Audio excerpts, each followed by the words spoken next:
Hi students, today we are going to look at class 10 maths chapter 2 part 3. Okay, right. In a clock we use the numbers modular arithmetic numbers 1 to 12 to represent the time period of 24 hours. Right. How is it possible to represent 24 hours of a day in a 12 hours format? We use 1 to 12, and after 12 we use 1 instead of 13, 2 instead of 14, and so on. Okay, this is after 12. We again start from 1 2 3 like that, right? You got the point. So in this system the numbers wrap around 1 to 12. All numbers are from 1 to 12, right? This type of wrapping around after hitting some value is called modular arithmetic. Okay, so this is the basis of modular arithmetic. In mathematics, modular arithmetic is a system of arithmetic for integers where numbers wrap around a certain value. Okay, we usually find this modular arithmetic in mathematics. Unlike normal arithmetic, modular arithmetic process is cyclic. You will go on repeating the numbers. The ideas of modular arithmetic was developed by great French German mathematician Carl Friedrich Gauss. Okay, who is the princess of mathematician. Let's see some example. The day and night change repeatedly in nature. The days of a feast occur cyclically from Sunday to Saturday. Okay, after Saturday again you will go back to Sunday. And the life cycle of a plant. The seasons of the year change cyclically also: summer, autumn, winter, spring. The railway and aeroplane timings also work cyclically. The railway starts from 0 and continue. After reaching 23:59, the next minute will become 00 instead of 24, right? So let's see congruence modulo. Two integers a and b are congruence modulo n if they differ by an integer multiple of n. That is, a minus b equal to k into n for some integer k. This can also be written as a equal to b in brackets mod of n. Okay. Here the number n is called modulus. In other words, a equal to b mod n. Right. For example, 61 equal to 5 mod 7, because 61 minus 5, 56 is divisible by 7. When a positive integer is divided by n, then the possible remainders are 0, 1, 2 and so on, n minus 1, right? This we already know. Thus, when we work with modulo n, we replace all the numbers by their remainders upon division by n given by 0, 1, 2, 3 and so on, n minus 1. Two illustrations are provided to understand modulo concept more clearly. Let's see the illustration 1.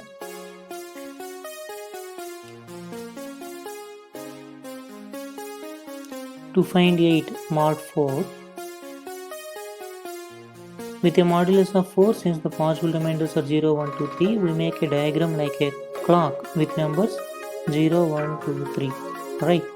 We start from 0 and go through 8 numbers in a clockwise sequence: 1, 2, 3, 0, 1, 2, 3, 0. After doing so cyclically, we got 0, right, on the 8th place. Therefore, 8 equal to 0, right, in mod 4. Illustration 2, let's see illustration 2.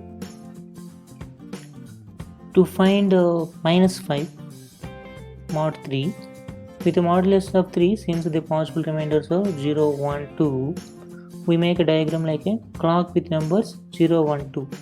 This is in a reverse order, right? Since it is a negative number, we start at 0 and go through 5 numbers in anti-clockwise direction. Sequence is 2, 1, 0, 2, 1. After doing so cyclically, we stop at 1. So minus 5 is 1. Okay, when mod 3. Connecting Euclid's division lemma and modular arithmetic. Let m and n be integers where m is positive. Then by Euclid's division lemma, we can write n equal to mq plus r, where r lies between 0 and m and q is an integer, right?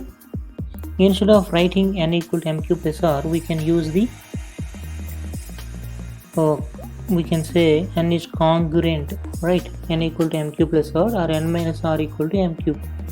So n minus r equal to 0 mod m, n equal to r mod m, both are equivalent. Thus the equation n equal to m cube plus r through Euclid's division lemma can also be written as n equal to r mod m.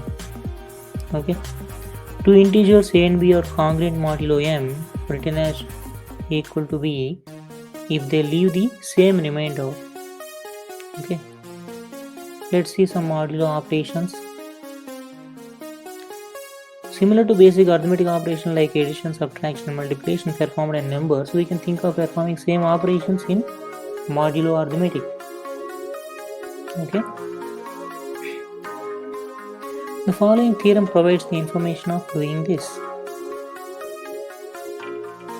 A, B, C, D are integers and m is a positive integer such that if A is equal to B mod m, A, B, C, D are integers, m is a positive integer such that A plus C equal to B plus D mod m, A minus C equal to B minus D mod m, A into C equal to B into D mod m. Okay. Let's see some illustration to understand this. Okay. If 17 equal to 4 mod 13, 42 equal to 3 mod 13, then from theorem 5, 17 plus 42 equal to 4 plus 3 mod 13. Okay, that is 59 equal to 7 mod 13. If you divide 59 by 13, you will get remainder as 7. 17 minus 42 is 4 minus 3. That is minus 25 equal to 1 mod 13. Okay, 17 into 42, 4 into 3. Again mod 13, that is 714. When you divide 714 by 13, you will get remainder as 12. Let's see theorem 6. The next theorem. If A equal to B, then mod m. Again I am not telling. AC equal to BC for mod m. Okay. A plus or minus C equal to B plus or minus C mod m for any integer C. Okay, that you have to remember. For an integer C, this is valid. Let's see some examples on these theorems. Find the remainder when 70,004 and 778 is divided by 7.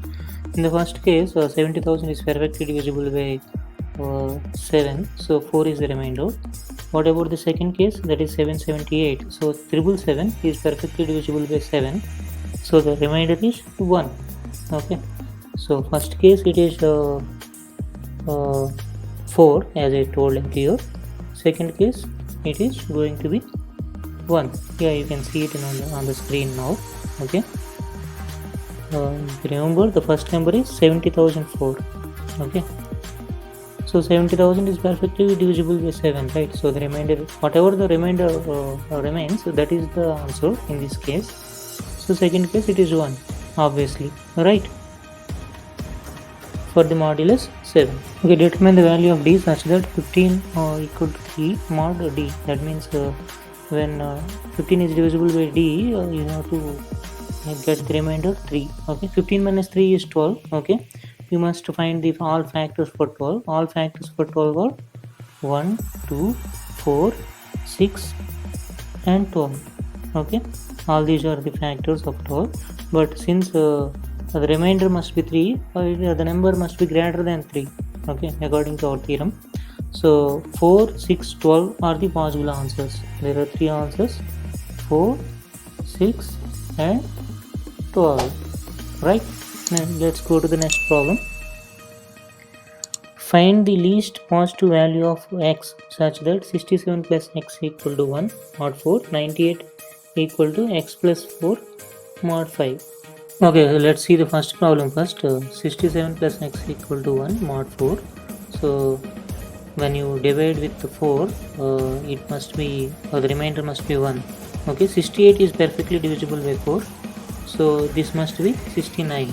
So x should be 2, then only the remainder is 1.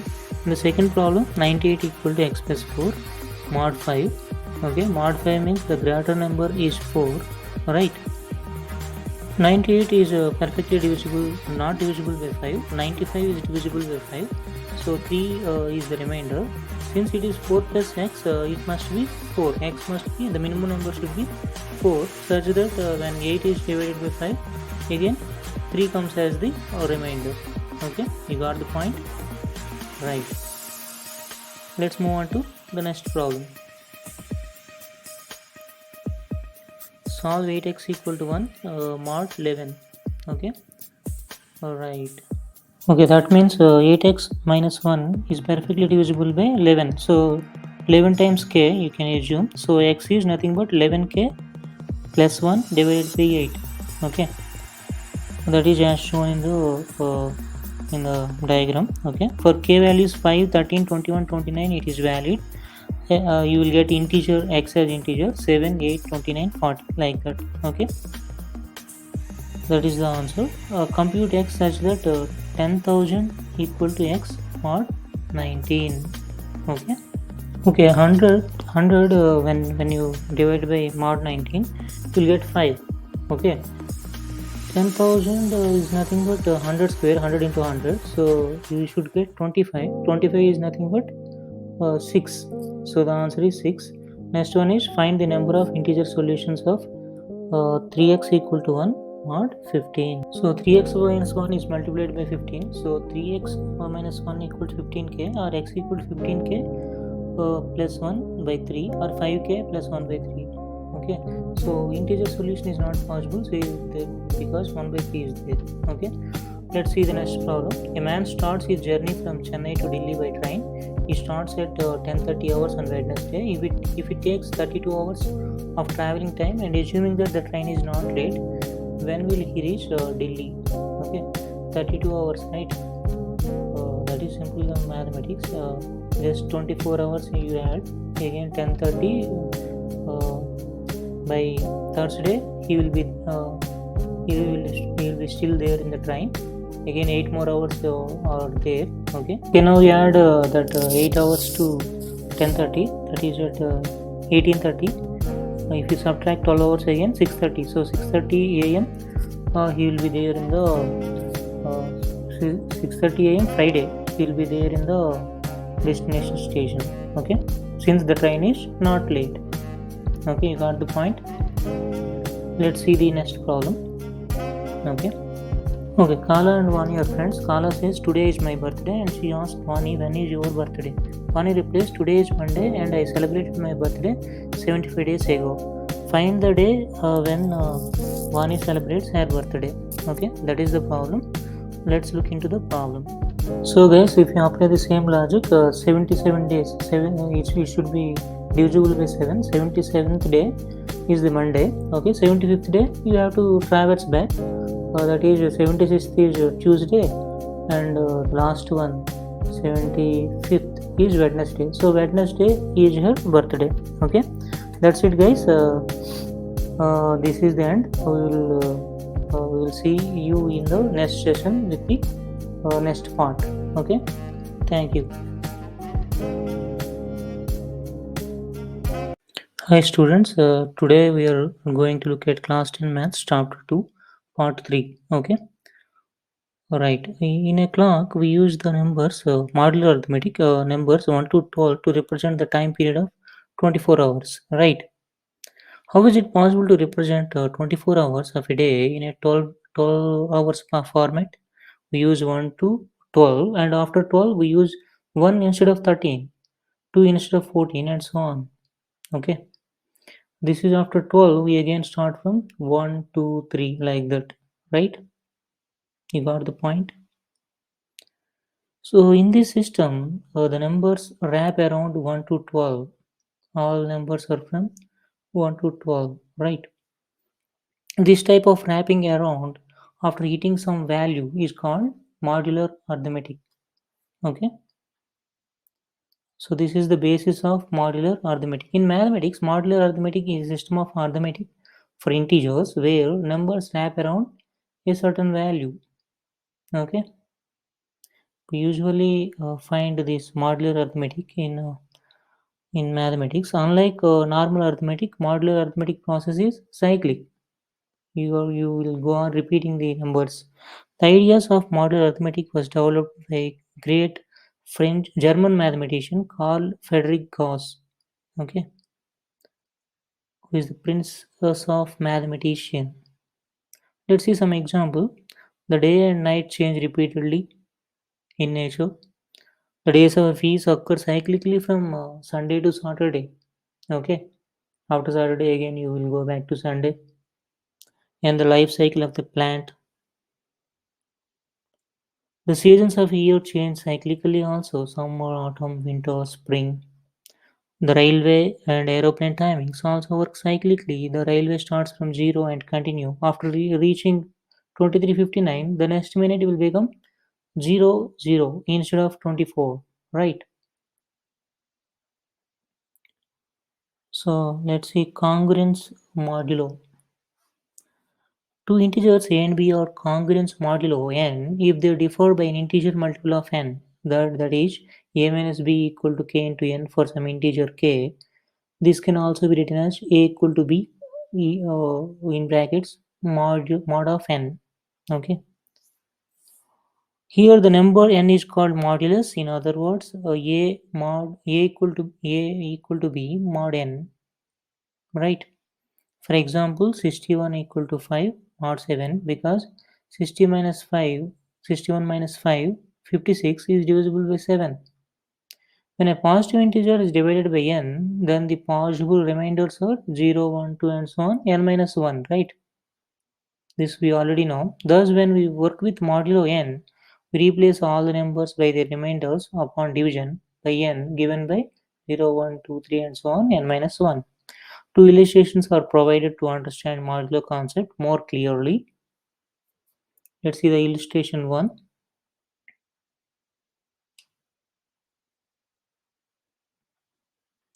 To find 8 mod 4, with a modulus of 4, since the possible remainders are 0, 1, 2, 3, we make a diagram like a clock with numbers 0, 1, 2, 3. Right? We start from 0 and go through 8 numbers in a clockwise sequence 1, 2, 3, 0, 1, 2, 3, 0. After doing so cyclically, we got 0, right? On the 8th place. Therefore, 8 equal to 0. Right? In mod 4. Illustration 2. Let's see illustration 2. To find minus 5 mod 3, with a modulus of 3, since the possible remainders are 0, 1, 2, we make a diagram like a clock with numbers 0, 1, 2. This is in a reverse order, right? Since it is a negative number, we start at 0 and go through 5 numbers in anti-clockwise direction. Sequence is 2, 1, 0, 2, 1. After doing so cyclically, we stop at 1. So minus 5 is 1. Okay, when for mod 3. Connecting Euclid's division lemma and modular arithmetic. Let m and n be integers or where m is positive. Then by Euclid's division lemma, we can write n equal to mq plus r, where r lies between 0 and m and q is an integer, right? Instead of writing n equal to mq plus r, we can use the uh, we can say n is congruent, right? N equal to mq plus r or n minus r equal to mq. So n minus r equal to 0 mod m, n equal to r mod m. Both are equivalent. Thus, the equation n equal to mq plus r through Euclid's division lemma can also be written as n equal to r mod m. Okay. Two integers a and b are congruent modulo m, written as a equal to b if they leave the same remainder. Okay. Let's see some modulo operations. Similar to basic arithmetic operation like addition, subtraction, and multiplication performed in numbers, we can think of performing same operations in modulo arithmetic. Okay. The following theorem provides the information of doing this. A, B, C, D are integers and m is a positive integer such that if A is equal to B mod m, A, B, C, D are integers, m is a positive integer such that A plus C equal to B plus D mod m, A minus C equal to B minus D mod m, A into C equal to B into D mod m. Okay. Let's see some illustration to understand this. Okay, if 17 equal to 4 mod 13, 42 equal to 3 mod 13, then from theorem 5, uh, 17 plus 42 equal to 4 plus 3 mod 13. Okay, that is 59 equal to 7 mod 13. If you divide 59 by 13, you will get remainder as 7. 17 minus 42 is 4 minus 3. That is minus 25 equal to 1 mod 13. Okay, 17 into 42, 4 into 3. Again mod 13, that is 714. When you divide 714 by 13, you will get remainder as 12. Let's see theorem 6. The next theorem. If A equal to B, then mod M. Again, I'm not telling. AC equal to BC for mod M. Okay. A plus or minus C equal to B plus or minus C mod M for any integer C. Okay. That you have to remember. For an integer C, for any integer C, this is valid. Let's see some examples on these theorems. Find the remainder when 7,000, and 778 is divided by 7. In the first case, 70,000 is perfectly divisible by 7, so 4 is the remainder. What about the second case? That is 778. So 777 is perfectly divisible by 7, so the remainder is 1. Okay, so first case it is uh, 4 as I told earlier. Second case it is going to be 1. Yeah, you can see it in on the screen now. Okay, if you remember, the first number is 70,004. Okay, so 70,000 is perfectly divisible by 7, right? So the remainder, whatever the remainder remains, that is the answer in this case. So second case it is 1, obviously, right? For the modulus 7. Okay, determine the value of d such that 15 equal to 3 mod d. That means when 15 is divisible by d, you have to get the remainder 3. Okay, 15 minus 3 is 12. Okay, you must find the all factors for 12. All factors for 12 are 1, 2, 4, 6, and 12. Okay, all these are the factors of 12, but since the remainder must be 3, the number must be greater than 3. Okay, according to our theorem. So 4, 6, 12 are the possible answers. There are three answers: 4, 6, and 12. Right, now let's go to the next problem. Find the least positive value of x such that 67 plus x equal to 1 mod 4, 98 equal to x plus 4 mod 5. Okay, so let's see the first problem first. 67 plus x equal to 1 mod 4. So when you divide with the 4, it must be, the remainder must be 1. Okay, 68 is perfectly divisible by 4. So this must be 69. So x should be 2. Then only the remainder is 1. In the second problem, 98 equal to x plus 4 mod 5. Okay, mod 5 means the greater number is 4. Right. 98 is perfectly divisible, not divisible by 5. 95 is divisible by 5. So 3 is the remainder. Since it is 4 plus x, it must be 4. X must be, the minimum number should be 4, such that when 8 is divided by 5, again 3 comes as the remainder. Okay, you got the point? Right. Let's move on to the next problem. Solve 8x equal to 1 mod 11. Okay, all right. Okay, that means 8x minus 1 is perfectly divisible by 11. So 11 times k you can assume. So x is nothing but 11k plus 1 divided by 8. Okay, that is as shown in the diagram. Okay, for k values 5, 13, 21, 29, it is valid. You will get integer x as integer 7, 8, 29, 40, like that. Okay, that is the answer. Compute x such that 10,000 equal to x mod 19. Okay. Okay, 100 when you divide by mod 19, you'll get 5. Okay. 10,000 is nothing but 100 square, 100 into 100. So you should get 25. 25 is nothing but 6. So the answer is 6. Next one is find the number of integer solutions of 3x equal to 1 mod 15.